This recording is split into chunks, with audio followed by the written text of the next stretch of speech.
Hi, hello. If you're getting this video in your recommendations and have no idea what it is because of how ambiguous it's titled and thumbnailed, this is about the Xenoblade Chronicles series of video games. So, if that's what you were looking for, congratulations, here you are. If not, I'm sorry, you got sucked in by my desire to give this a mysterious and ominous vibe because of the subject matter, and I guess that worked too well because I'm getting people who don't even know what Samaarians are. If you don't know what a Xenoblade is and still want to stick around though, be my guest. I think I make great second monitor or background noise content. As this video is focusing on Xenoblade X Definitive Edition, namely the new content therein and how that might connect to the entirety of the series, I will need to spoil not just X but every single Xenoblade game here, so even if you are familiar with the series, be aware of that. I am also going to say that this is going to be my last video for the time being that primarily focuses on Xenoblade X content, and that's for several reasons.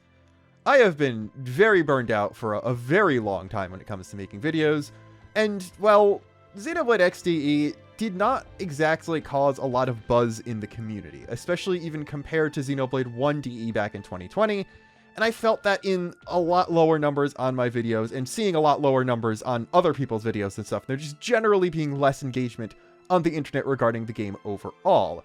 So that made it way harder to force myself to start working on something, and I think I just need the reset of the new year and the reset of being done with all the stuff I initially wanted to make when XDE came out, to take some time, make some other stuff I've wanted to that's going to have a lot more mass appeal, get the numbers back up, get a bit of confidence back, get back into the swing of making stuff more frequently and doing things like streaming and more second channel videos and stuff on non-Xeno related topics, before I revisit the idea of touching things specifically dedicated to X.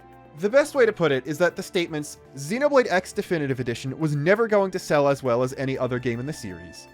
The game did absolutely turn a profit for Monolith Soft and Nintendo. The game has not sold 1 million units left, so even if it turned a profit, I'm not sure Nintendo would greenlight a brand new game with the same scope as the original X, because making one from scratch would cost a lot more than XDE did. Sales would have been better if it didn't release very close to the Switch 2 coming out, and if X and the other Xenoblade games received Switch 2 performance patches already.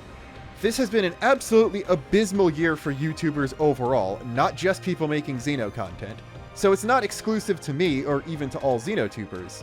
And Xenoblade fans seemed more interested in discussing the idea of X being ported to Switch than the game itself after it came out, are all true to varying degrees, and none of them are mutually exclusive to each other. Though all of them contributed to my burnout and just overall not great feelings about my content for the past few months, and are just the tail end of a long period of all that happening for several years now.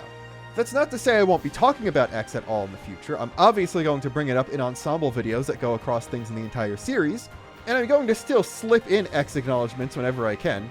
2 videos from now, I'm going to Trojan Horse a very long X segment into a video that's completely billed as Xenoblade 3 only, so look forward to that. But I do think it's going to be a bit before you see another video out of me where X has top billing.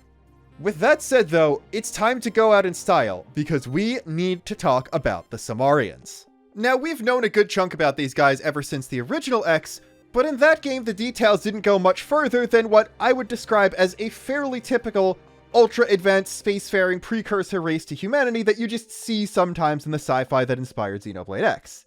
In XDE, on the other hand, we got a whole lot more info, including fighting one of them directly, but most importantly, we now need to discuss them in the context of the entire Xenoblade series, because A, they had conduit access, and 2, they are confirmed to have been a multiversal civilization. Let's actually take stock of that quickly. Just how many universes did the Samaarians have their fingers in? Well, going backwards, I would say we can count the universe Mira was present in. Yes, it was just Void acting alone and probably against the will of the Samaarian civilization as a whole, but there is Clurian and therefore Samaarian-derived tech in Oblivia, and we're going to talk about L later, because L's probably Samaarian descended, and there's a lot of people that are probably that.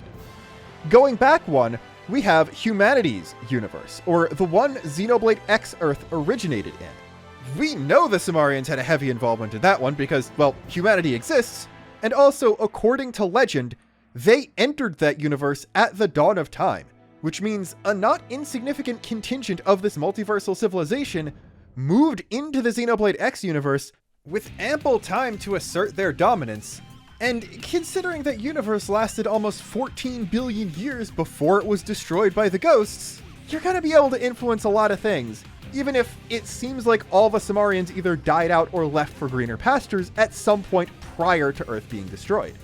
Then, going back one further, according to the final monologue from Chapter 13, Elma's planet existed in another universe, completely separate from Mira or Earth, and they were also a Samaarian-descended race, one that gained a bit more technology out of it than humanity did because they had the Ares cores, which were conduit-derived.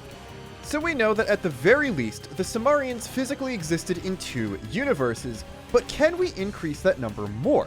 Well, to do so, we have to look at the biggest meme to come out of XDE that isn't How's It Poppin'. And that is my new tendency to say that every vaguely humanoid race that shows up in X is actually descended from the Samaarians, which is probably true now. Humanity and Elma's race are absolutely 100% confirmed, and we know that Chlorian technology derives from Samaarian tech, so it's extremely likely that they were either created by or descended from the Samaarians. While them being Samaarian creations would make Celica and Rock have more interesting parallels, I think all of the implications present in the story suggest that they are descendants of the Samaarians who began to worship them and were eventually able to crack their technology, allowing for the Chlorians to be much more advanced than humanity was, and potentially Chlorian-derived tech to show up on Mira long before Nilnail got there. The most intriguing part about them, though, is that they seem to have been from the same universe as Earth.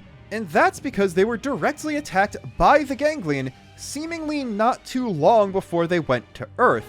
And the majority of the races present on Mira were ones that were either enslaved by or in the employ of the Ganglion, and they all seemed to know of each other pretty well as knowing that Earth existed, which indicates that they all came from the same universe as each other, and therefore probably Earth. We know the Ganglion also moved between universes a couple times because of Void's backstory. However, you have to keep in mind that similar to how the Samaarians are a race, and the Samaar Federation is an organization founded by them but not composed of them, the Ganglion is a race and the name of an organization founded by them. The only real members of the Ganglion race we know of for sure are Luxar, probably the squid guys we see in some other cutscenes, probably Goetia too, because, well, she seems to be the same race as the squid guys, and then Dagon and Reeds. As far as we can tell, everyone else is just a completely independently evolved alien that had nothing to do with Samaar directly at all, and therefore has zero stake in the whole destroying the human DNA thing because they're literally not weak to it in the first place. It is 100% possible that a lot of other planets with sentient life in X's universe only have life because the Samaarians started it there, but they don't have any strong connection to them, like humanity, the Ganglion, or the Chlorians do. So, while life might have been started on those planets, humanity is descendants of the Samaarians, the Ganglion were intentionally engineered by the Samaarians, and the Chlorians are one of those two as well. Because of that, I think we could safely say that Definians, Manon, Orphean, Prone, and Rothians are all from the same universe as Earth, but are not directly tied to Samaar other than being caught up in the Samaar Federation. If you're looking through a list of every single race from Xenoblade X, you might notice that I left out a few. The first is the Gaur, the people that Rock belongs to. And that is because, similar to how the Ganglion were engineered by the Samaarians, the Gaur were engineered by the Ganglion to be living weapons. It's possible Dagon is a different type of Gaur to Rock and not a member of the Ganglion race, or a completely other separate kind of alien, but no direct connection between him and Rock other than as narrative parallels is made, so I don't think they're related in that way. Then we have the Marnock and the Milsadi, two of the most populous among the Ganglion's general troops, and I'm lumping them together because they are the only sentient races to show up in Volataris who didn't get in there on the White Whale too. Despite there being some Prone, and probably some Rothians, though we don't see them on screen, still working for the Ganglion even after you recruit them into NLA, it seems like only Marnock and Milsadi actually heard Void's call to go to Volataris and flee Mira for a new world. That suggests to me that that's not the first time those guys specifically did that. They're also lumped together in being the only two major races you can never recruit into NLA at all. On top of that, you never learn anything about their lore or history outside of what the enemy index tells you, and they're not involved in any major side quest stories beyond being villains. It just kind of seems like they're the most zealous ganglion members out there, and maybe that's because their entire lineage has been doing that for a lot longer. The enemy index does give little bits of detail about their home planet, but in both cases the planets are described in past tense, which could just be, oh, the ganglion took over the planet, and these guys are now part of their troops, but could also indicate that the planets themselves are just completely gone because of the ghosts, which is something not exclusive to only Earth's universe. The last ganglion-associated race is the Zarubagans, another group who was enslaved by them, this time presumably for waste disposal because they are able to purify toxic chemicals. Now, Zarubagans do not look humanoid.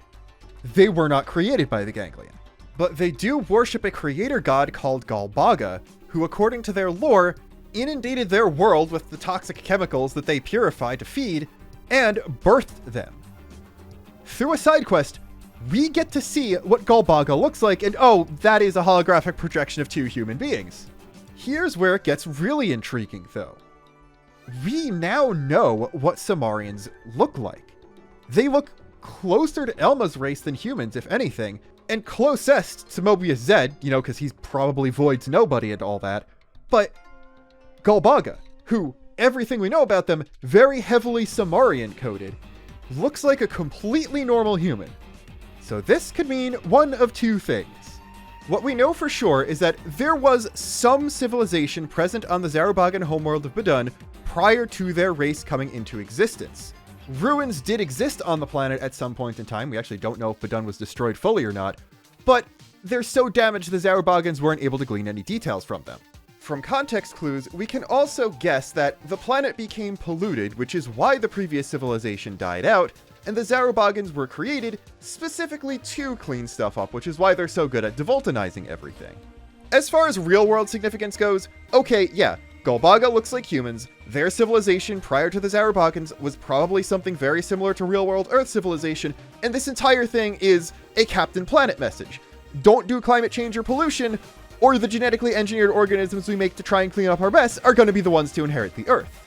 In-universe, though, this means that Badun is another planet scarred by Samaar. I personally am of the opinion that Badun was in a different universe than Earth, and that's just because none of the other races seem to really know who the Zarubagans are, and when we find them, they're specifically being guarded by Marduk, which somewhat suggests to me that they were part of the ganglion force that hopped between universes, and not a pickup once they arrived in Earth. But that doesn't matter. What does is that Galbaga must either have been another Samaarian creation or descendant race like humanity, Elma's race, or the Kalurians that happened to evolve into a form that was functionally visually identical to modern Earth humans, and then their civilization died. They attempted to create the Zarubagans to solve pollution, but that didn't work and the entire biosphere became overrun.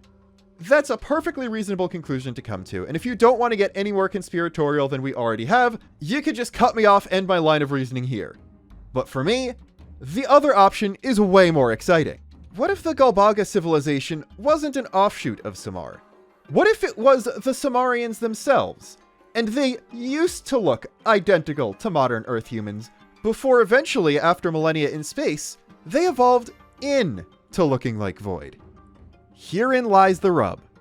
Throughout the entire Xeno series, the Zohar or Conduit has been discovered many times in many different contexts, but prior to XDE, all of its first discoveries in a given continuity were in the 21st century of the history of a planet called Earth and discovered by a race called human beings.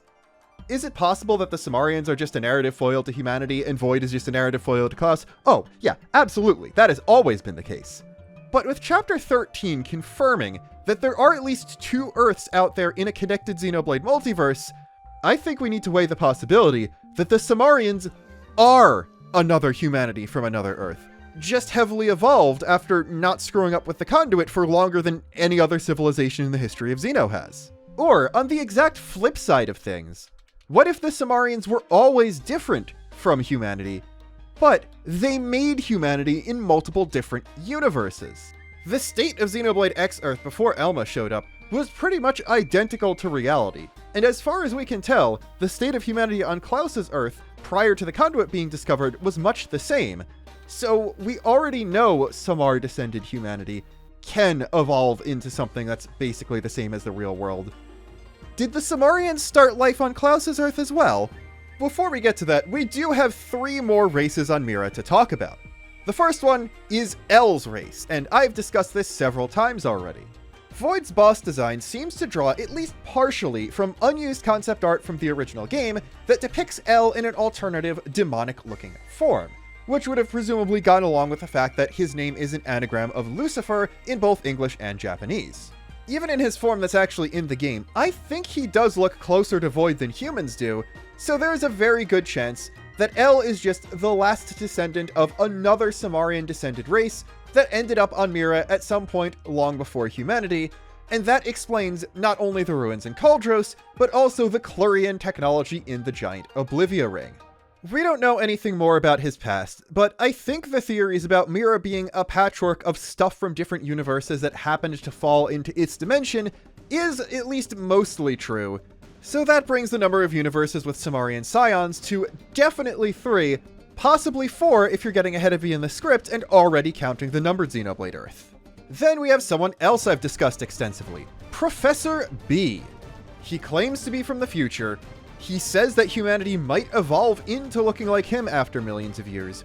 But we got 0 new information on him in XDE, other than confirmation that, yup, he did escape Mira on the White Whale too. So we need to recontextualize that with knowledge of the multiverse.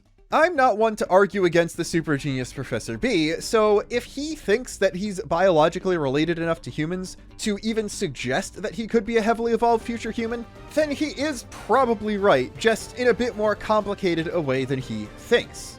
I don't think we're ever going to get a clear answer, and I do not want to dive into the specifics on how time in Mira works relative to other universes, but we could just say that Professor B's race had been around for several million years longer than humanity had, and that is a completely viable thing. A few or even a few dozen million years is nothing to the timescale of the universe, even the small amount of its lifespan that our universe has already been through. So Professor B could even be descended from Earth humans, it's just the Samaarians started life on Earth a few million years earlier in his universe. He's also definitely not lying about thinking he is from the future. We just post-XDE know he is at least not from the future of X Earth's humanity because Earth's universe was destroyed. It is pretty heavily implied that the perfected Miromobile is a fully functioning time machine, and the only reason Professor B can't use it to get back to his time is because he doesn't know he's in a different universe than the one he started out in. So it might have still been a time travel mishap that brought him to Mira in the first place, even without knowing the relative timescales of his and Earth's universe.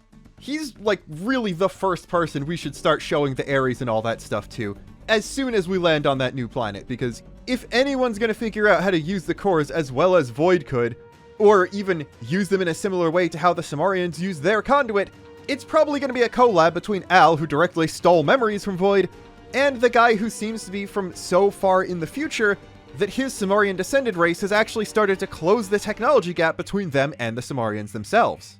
Also, with all the Samaar descendants that we've talked about, you have to remember that just in the explicitly confirmed ones, Elma's people look a lot more like the Samaarians did in Void's era than humans. And they got the Ares, so their technology was much, much more advanced than what Earth humans had, to the point where Elma bringing her people's technology to Earth was what allowed them to make the White Whale in the first place. So the amount of stuff from Samaar other than their DNA any of the other races got is completely up in the air. We can say the Klurians at least had access to some of their technology and knew who they were. Professor B seems to know basically nothing about the Samaarians, so he might have no connection to them. L obviously doesn't know anything about his past.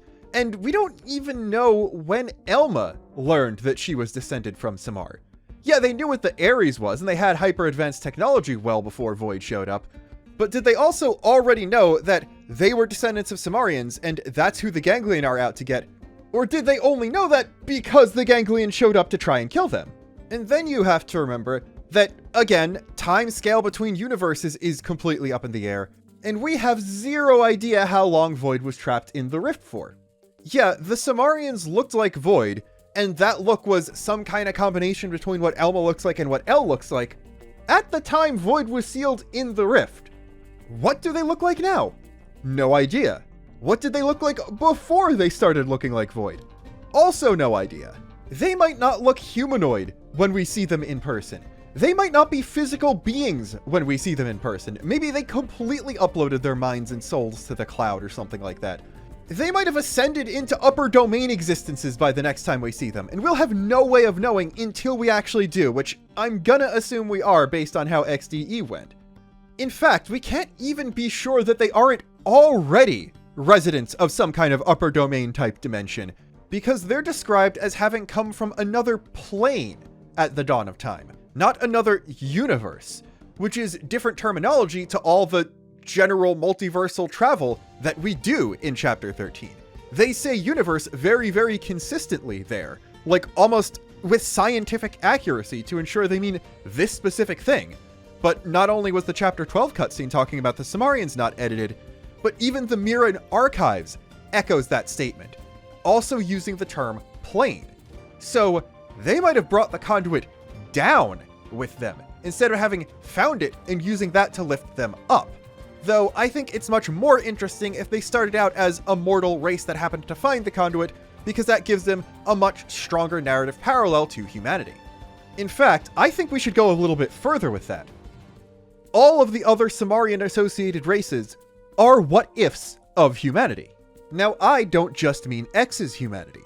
There are several other human races in the Xeno series. Elma's people, I would definitely say, are intended to be a parallel to X's humanity, though, as they got a big technological boon in finding the Ares. They used it to heavily advance their technology. It seemed to go a whole lot better for them because their civilization appeared to be almost completely at peace and post-scarcity, and they still got destroyed by the Ganglion, forcing the wheel of causality to make one more trip around the Mobius Strip, with Elma and the Ares becoming the new boon of technology to the humans. Even with Elma's warning, Earth barely fared better against the Ganglion than her planet did, and they didn't even get world peace or post-scarcity out of it. All it served to do was heighten the divisions already existent in the people of Earth. The Samaarians themselves are of course a parallel to a different humanity, this one being dealer's choice of Xenosaga or Numbered Xenoblade. They got their hands on a Zohar and didn't immediately kill their planet within a couple centuries, to the point where they were able to make a multiversal civilization that seems to have space and time travel down. It seems like they became biologically immortal based on their philosophy around death and the fact that Void stayed alive in Volataris the whole time, even though I don't think time is frozen within the Rift. And speaking of, they had better knowledge of the Rift than any civilization we've seen in Xeno, to the point where they were able to intentionally shove physical matter in there for an indeterminate amount of time. I think L might actually be a parallel to the humanity of Xenogears, being the result of a bad ending, not for Gears itself, but for the unadapted Perfect Works concepts that were supposed to come after its story. Namely, humanity not finding a way to avert all the ambiguous apocalyptic stuff, leaving only one person alive in the end who isn't familiar with anything about their people's long legacy. Professor B and the Clurians are both scientifically minded, so this could be more Klaus Grimoire Verum type parallels. But I think the Clurians, and then also the Bedun civilization, are more so direct commentary on the real world with no fantastical elements or other Xeno references needed whatsoever. The latter is of course just pollution, environmental stuff, all that, but if you look at Neilnail's quest, Clurian lore seems to say a lot about adhering to tradition to a fault, and trying to pigeonhole people into one specific role at a young age, and just that being the thing they do, and children having to be carbon copies of their parents, or judging people based on who their ancestors are and stuff like that. Yeah, their planet was in good shape before the Ganglion showed up, their society seems to function, but Neilnail was basically their god queen, and she wasn't happy until she became an archaeologist instead. What does Professor B say about all of this? I'm gonna be real, I don't know. I couldn't find any real connection to him, but he's also the only member of his species we find out about and doesn't really say much about where he came from. But he himself is a mad scientist, and though he's not exactly the most appreciative of his assistant, he's still nowhere near as dangerous as someone like Klaus, because his motivations are nowhere near as self-centered or grandiose. Yeah, he's trying to do something that's probably playing with the natural order of things. I think time travel and creating a new universe are kinda connected when it comes to stuff like that. But his motivations for doing so are to get home, which, well, yeah, technically that's selfish, it's a virtuous thing, and to seek knowledge for knowledge's sake. Like, yeah, if the science you're trying to do has a big tangible benefit on humanity, that's great, you should probably keep doing that. But there is also merit in seeking knowledge for knowledge's sake. If your reason for broadening your horizons is simply because you want to learn more about the world and how things work, and you're doing so in a way that doesn't harm other people, that too is a worthy pursuit. Now, is the funny Back to the Future reference guy from Xenoblade X trying to tell you that? I have no idea, but that's what he made me think about, and even if he's not trying to tell you, it's probably something you should hear every now and then, so I'm gonna say it anyway. You also have to notice that there are a slight bit of hints that Samaar wasn't exactly as perfect a civilization as it seems to be on the surface. Void is a very intriguing Klaus parallel, because we don't actually know if he ever intentionally did anything wrong, and we only know for sure that he started acting evil after he was betrayed and trapped in the time chamber. Yeah, he was obsessed with the conduit and made the Ares cores, but it doesn't necessarily say he was obsessed with using its power to become a god or something like that. For all we know, he could have genuinely been trying to improve society somewhat with it. And Al's narration pretty much directly says that calling the ghosts was entirely inadvertent on his point. Perhaps he was ignoring warnings that the other Samaarians had given him, and they knew that something bad might happen if you toyed with the conduit, but we don't know that for sure, and Al's wording says the Samaarians saw Void as the culprit, which means that he, at least with access to Void's memories, if not those of other Samaarians, seems to think that Void was actually innocent. The Samaarians saw that they had a scapegoat they could throw in Shadow the Hedgehog's time prison, and they did that to feel better about themselves. I think we might even have a decent timeline for how the Samaarians were moving for a period of time, because we know that the Ares was destroyed when Void was imprisoned, and we also know that Elma's people were able to rebuild the Samaarian Ares because they had the blueprints for it. I believe there was a mistranslation. They didn't necessarily get the skull frame itself, they had the blueprints and were able to make another one out of that. Now, I don't know if the blueprint thing extends to the cores, and they remade cores from the blueprints, or if the cores themselves were still there. But if the Ares blueprints were present, then that means Void was most likely on Elma's planet at some point. So perhaps Elma's entire civilization is actually post-apocalyptic, and whatever Samaarians survived the initial ghost attack on the planet Void made the Ares on evolved into Elma's people, and those that successfully fled from the ghost attack went on to become either the multiversal Samaarians or rejoined with people who were already out in space. This kind of makes sense because Void's contemporaries who are still alive looked like Void, and therefore looked a bit like Elma, so evolution in that way kind of makes sense. You could look at it another way. Maybe Void was just in some other universe when he made the Ares, and whatever ship he built it on fled that universe and ended up on Elma's planet, stranded from the rest of the civilization, and that's where Elma's people came from and why they had the blueprints. All good possibilities. Then there comes the nature of their arrival in Earth's universe, which we know as a fact happened at the beginning of time. I don't think Dawn of the Cosmos literally means the Big Bang, because there are stars in the background of the shot where we see their ships, but it means very, very early on in the development of the universe, most likely before planets that they influenced like Clue and Earth were first formed. I think this is actually kind of a big deal, because we know that the sentient people weren't the only things on planet Clue that closely resembled that of Earth. Other animals had very, very close equivalents between Clue and Earth, so that really suggests to me that the same seed of life, basically, was given to both planets. This could just mean that two different groups of Samaarians from the same fleet settled in different places, and because the stuff they were carrying on their ships was pretty close together, the life that resulted on both planets was pretty close together, with only differences being because of the environments. Or it could be an experiment.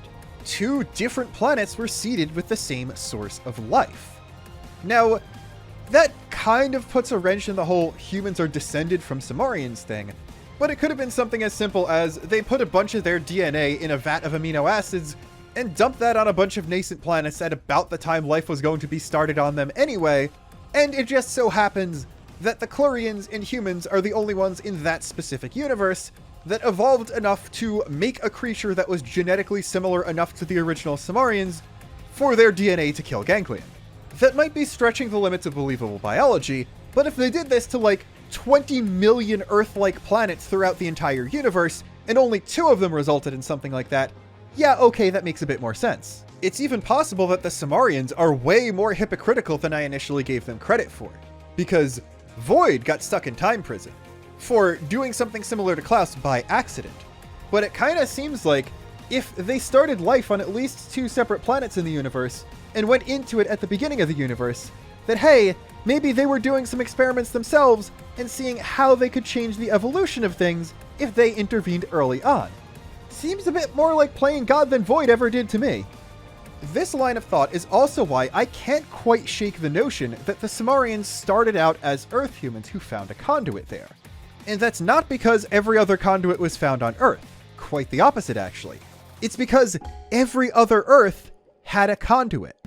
If the Samaarians were once Earthlings and are able to travel between universes fairly effortlessly, possibly even without their conduit on hand, then it follows that they are very aware of whatever factors Lin used when processing the Ares data in Chapter 13, Act 1 to determine that they were in a different universe from where they started, and would be able to compare those factors between universes. Presumably, they'd have record of such numbers for every universe they went through.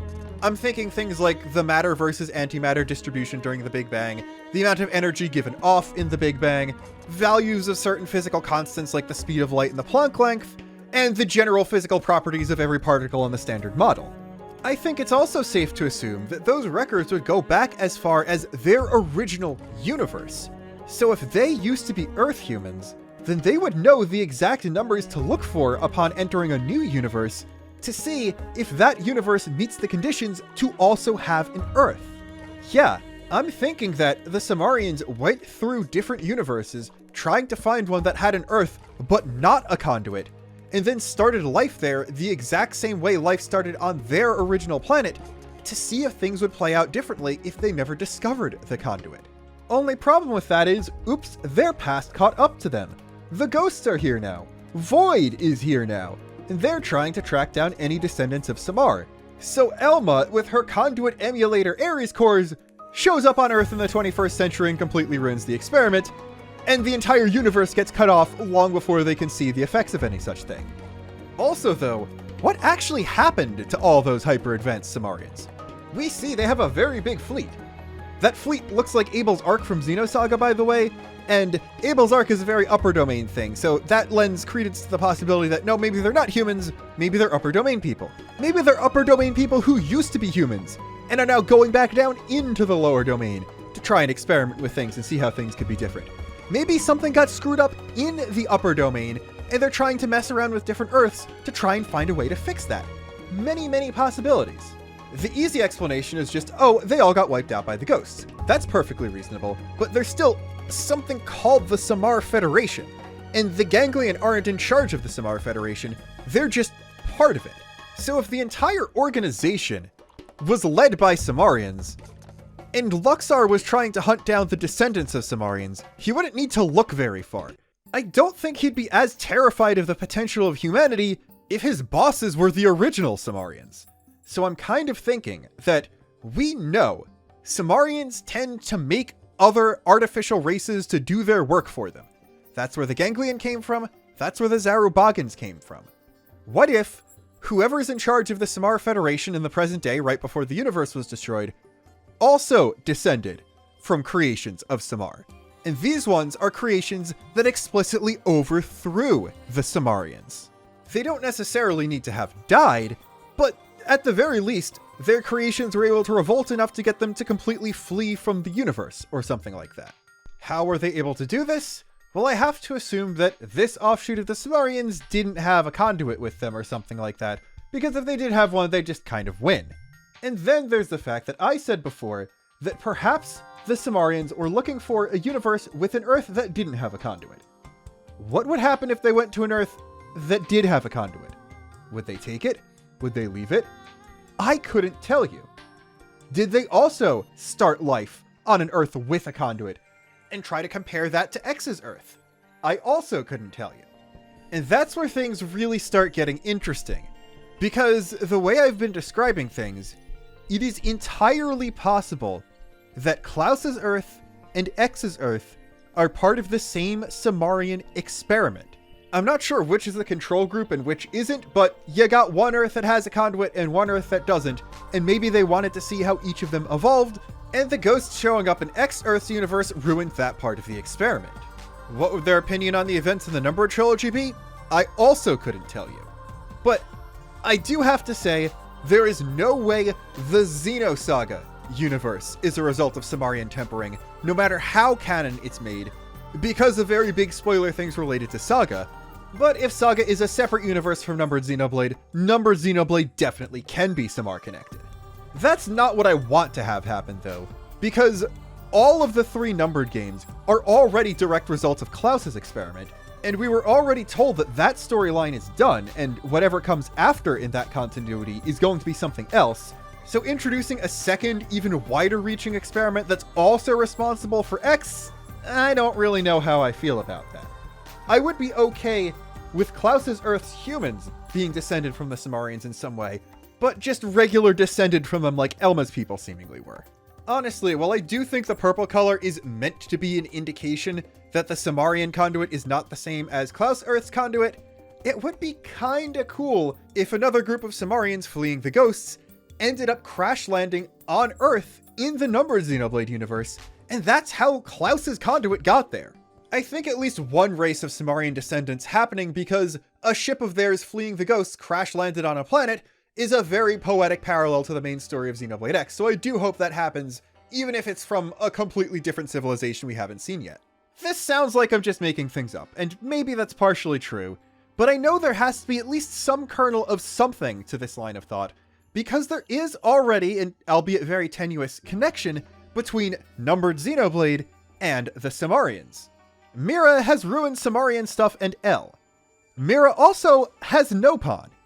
And ever since the original X came out, people have been theorizing that the Nopon are related to the Nopon from Xenoblade 1 because, well, the story of Xenoblade 1 exists as a folktale for them. Those guys just kind of showing up places without any explanation is basically a running gag in the series at this point. We don't even have justification for how they showed up in both the Xenoblade 1 and 2 universes yet. But if the Nopon of Mira are connected to Nopon from the Numbered games, then they kind of have to have left their original universe after the events of Xenoblade 3. This is because they know the full events of Xenoblade 1 as folklore, but the only time Xenoblade 1 guys could have gone into other universes is the rifts in Future Connected, which I think most people agree is where Telethia the Endbringer left the Xenoblade 1 universe from, although it had a very roundabout way to get to Mira, as it's also associated with the Orphe Ova in the past. And I don't know how it was able to make a second trip without a Fog Beast Rift, but maybe it followed the ghosts to get to Mira or something like that. Or the Xenoblade 1 guys just cured all the Telethia, so Endbringer and the other ones that went through rifts and couldn't be reached by the Homs and Hyantia to cure them were the only Telethia left, so Mira's trying to preserve life kicked in. I couldn't tell you. Anyway, of all the chances for Nopon to become Nopon, it couldn't have happened during Shulk rebuilding the world at the end of Xenoblade 1 because he had enough god power to just ensure no one got left behind. It couldn't have happened during Future Connected because I'm not sure if the Nopon on Biona's shoulder knew the entire story of Shulk and the gang. And it couldn't have happened anywhere in between Future Connected and after Xenoblade 3 because at that point there was either nothing dimensionally screwy going on, or they would 100% be accounted for by Origin. So it would have to be something after Xenoblade 3, sending them effectively back in time to a point on Mira prior to when humanity got there, which is interesting because I think we can kind of agree that even if the blue light isn't the white whale too, the endings of XDE and Future Redeemed happen at about the same time vaguely. Or there are Nopon on Mira just because it's funny, and they have the Xenoblade 1 story as a folktale because something similar to Xenoblade 1 happened in the past on Mira, I guess. I don't know. Although if the Zanza equivalent in that story was a Samaarian, or an L race person who looked more like the demonic L that they used for Void. That could be something, possibly, I'm not sure. I think another thing that definitely needs to be brought up is I've been mostly treating the Samaarians as a monolith, no pun intended, this entire video, but that's most likely not true, especially if they did start out as humans. Clearly they weren't all great given what happened to Void and how they seem to really like genetically engineering servants to do their work for them, but there's a good chance Mira itself was a Samaarian creation, and my interpretation of that is very diametrically opposed to everything I've said about the Samaarians so far.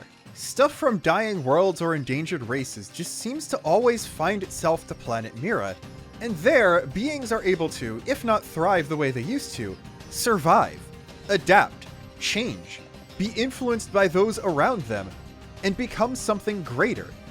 It genuinely seems like it was some kind of planet-sized sanctuary. Why do I think it was created by Samaar, though? You could easily explain all the stuff as just being stuff that found its way to the planet. Well, one of the motivations for the ganglion on Mira isn't just destroying the Lifehold core, it's searching for the original Samaarian homeworld, which Luxar and Goetia believe is either Mira itself or located somewhere in Mira's pocket universe. That entire universe was destroyed before we could ever get any sort of follow-up on that, so I'm going to assume they were wrong and we didn't just lose the Samaarian homeworld without any exploration of that concept, but I think metaphysically, the universe the Samaarians started in is somewhat close to where Mira's universe was. I'm pretty sure it was created the same way the pocket dimensions of Xenoblade 1 and 2 were created by Klaus's experiment, but safely and with intentionality to be the kind of sanctuary it is, presumably after some benevolent Samaarian saw the ghosts or saw the damage the Samaarians were doing to all the worlds they colonized. I am also 100% on the train that the universe the White Whale 2 ends up in at the end of the game is the numbered Xenoblade universe, even though I'm hoping the planet itself they find isn't just Klaus's Earth. Pretty crucially, this suggests that the numbered Xenoblade universe is also metaphysically close to Mira's universe, and therefore probably also similarly metaphysically close to the actual home universe of the Samaarians. That means that if the next story arc is in fact a Samaarian-related one, and everyone from all the Xenoblade games are now in the same place, once they learn about all this stuff, they could just pop over and visit the Samaarian universe to find the answer for itself. If numbered Xenoblade and X humans are cousins and being descendants from Samaar, then to find the key that gave them life, they'll need to visit that Samaarian universe. And well, the White Whale 2 can travel between universes. It's a Manon craft. It's already faster than light. If they need to pop over to that place, there is a spaceship they can ride. And there is no time to ride like the present. I think it's safe to say that while they are responsible for at least one strain of humanity in the Xeno series, there are going to be a lot of negative side effects from them doing their thing and spreading all across the multiverse. Just think of how many civilizations and planets full of life, and universes that wouldn't have been destroyed by the ghosts if the Samaarians hadn't chosen to do their thing there. Whether they're upper domain existences or not, their tech is sufficiently advanced enough where they might as well be gods compared to any other sentient race we've seen in Xeno so far. And unless you count Void himself, with the exception of Xenoblade 2, X is definitely the one that does killing God the least out of the Xeno series, so maybe it's high time that changes. Or maybe they are already all dead. The ghosts could be such a threat that the gods have been killed already. Or at the very least, they fled back into the upper domain. If we get a Xenosaga follow-up, then there is a lot that can be said about all of this and how it relates to the ghosts and the Gnosis and Udu. Void genuinely could have been the last living Samaarian. And there's something poetic about humanity not only ending the ganglion, but ending the Samaarians themselves, so that in all their future endeavors throughout space-time, only the ruins, and yes, the scars left by Samaar, will remain as proof that there were precursors to humanity at all. If the ghosts and not the Samaarians are the next big threat, then I think there's no better indicator of how powerful humanity can be when it's working in concert than the humans and the allies they made and the successors to humanity from numbered Xenoblade, fighting a foe that the Samaarians, the probably mortals, maybe even once human themselves, who became as gods, could not defeat. I mentioned the unused Xenogears concepts a while ago, and we know very, very little about that. Except that it seemingly had something to do with the collapse or end of the universe, and the final culmination of the entire story. We've already had several universes collapse in Xenoblade X. We've had some other universes somewhat merge in numbered Xenoblade. But the ghosts are still around, they're still going to be seeking the Ares, they're still going to be seeking Klaus's conduit wherever that went off to, and who knows how many other conduits the Samaarians got their hands on, or other universes found entirely. Universe destroyers are out there, and I would not be surprised if stopping that wave of inevitable destruction that's taken away so many is where the story will finally go. In a series famous for Earth getting destroyed all the time, I think a proper way for things to go would be everyone who's had their Earth destroyed coming together and saving a brand new Earth for once. It's a nice notion. Hopefully something like that can happen in reality someday. But until next time, this is Luxon, signing off.